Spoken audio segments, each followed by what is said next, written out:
اعوذ باللہ من الشیطان الرجیم بسم اللہ الرحمن الرحیم۔ عزیز طلبہ السلام علیکم ورحمۃ اللہ وبرکاتہ۔ آج ہم الدرس السادس الف کے الفاظ معنی اور مشقی سوالات کریں گے، تو چلیں شروع کرتے ہیں۔ الکلمات و تراکیب یعنی کہ الفاظ معنی۔ اناہ اس کے تیار ہونے کا وقت، ہو کا معنی ہوتا ہے اس، اناہ کا معنی تیار ہونا، اور اس مراد پکنا مراد ہے، یعنی کھانے کے پکنے کا وقت، اس کے تیار ہونے کا وقت۔ دعیتم تمہیں بلایا جائے، طعمتم تم نے کھانا کھا لیا، انتشروا تم منتشر ہو جاؤ، تم چلے جاؤ۔ مستأنسین جی لگاتے ہوئے، دل لگاتے ہوئے۔ یؤذی وہ ایذا دیتا ہے، وہ تکلیف دیتا ہے۔ یستحجی وہ شرماتا ہے، وہ حیا کرتا ہے۔ احتملوا انہوں نے بوجھ اٹھایا، انہوں نے اپنے سر پر لیا، انہوں نے اپنے سر پر رکھا۔ سارے میننگ درست ہیں۔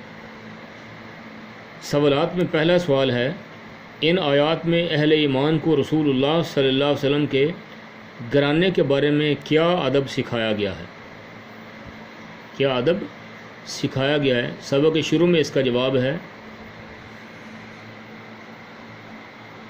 اے مومنو پیغمبر کے گھروں میں نہ جایا کرو مگر اس صورت میں کہ تم کو کھانے کے لیے اجازت دی جائے اور اس کے پکنے کا انتظار بھی نہ کرنا پڑے، لیکن جب تمہاری دعوت کی جائے تو جاؤ، اور جب کھانا کھا چکو تو چل دو، اور باتوں میں جی لگا کر نہ بیٹھ رہو۔ یہ بات پیغمبر کو ایذا دیتی ہے، تکلیف پہنچاتی ہے، اور وہ تم سے شرم کرتے ہیں اور تمہیں جانے کا کہتے نہیں ہیں، لیکن خدا سچی بات کے کہنے سے شرم نہیں کرتا۔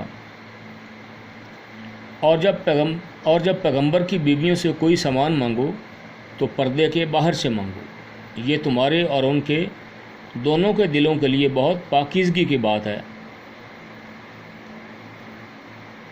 بہت پاکیزگی کی بات ہے۔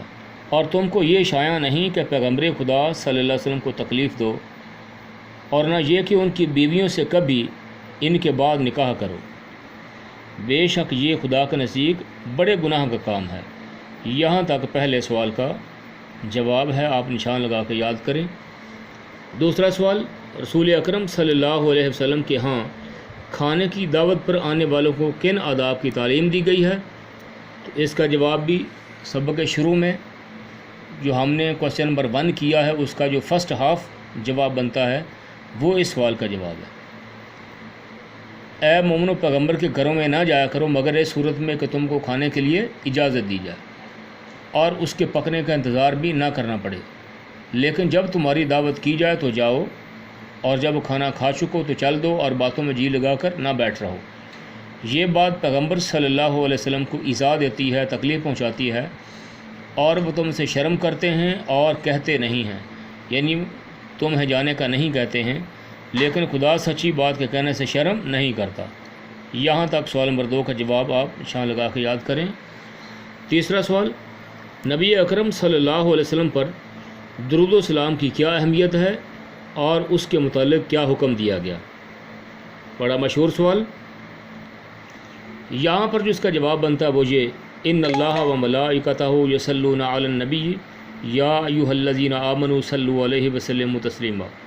مشہور زمانہ آیت مبارکہ درود و سلام کے بارے میں جو سورۃ الاحزاب کی آیت ہے، اس کا ترجمہ، بے شک خدا اور اس کے فرشتے پیغمبر صلی اللہ علیہ وسلم پر درود بھیجتے ہیں، اے مومنو اے ایمان والو تم بھی ان پر درود و سلام بھیجا کرو۔ یہاں تک اس سوال کا آپ جواب لیں۔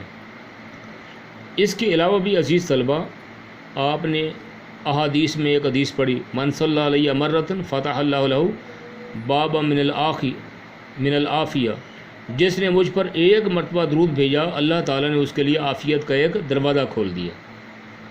تو یہ آیت ہے اور حدیث آپ پہلے یاد کر چکے ہیں، اگر نہیں کی تو دوبارہ کر لیں۔ یہ حدیث نمبر 4 بنتی ہے آپ کے سلیبس میں، تو آپ پیچھے سے نکال کے یعنی کہ احادیث والا پورشن نکال کے وہاں سے دیکھ کے یاد کر سکتے ہیں۔ اس کے علاوہ بھی اور احادیث بہت ساری ملتی ہیں، مثلا نبی پاک صلی اللہ علیہ وسلم نے فرمایا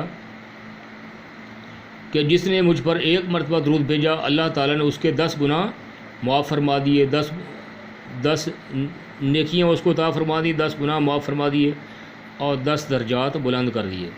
اس طرح کی بے شمار احادیث ملتی ہیں۔ تو بہرحال یہ مختصر سا آپ کو میں نے جواب بتا دیا یہ آیت اور حدیث کی روشنی میں۔ جو آیت اور حدیث آپ کے سلیبس کے اندر موجود ہے آپ وہی جب لکھیں گے یاد کر کے تو آپ کا جواب کلیئر ہوگا۔ تو بہرحال قرآن و حدیث میں درود السلام پڑھنے کی بہت زیادہ اہمیت ہے، یہ ہمیں پڑھنا چاہیے۔ میں امید کرتا ہوں کہ آپ کو سمجھ آ چکی ہوگی۔ تو آپ ان 3 سوالوں کو الفاظ معنی کو اچھے طریقے سے یاد کریں۔ یہ آپ کی ڈائری ہے، وما علیہ الا البلاغ المبین۔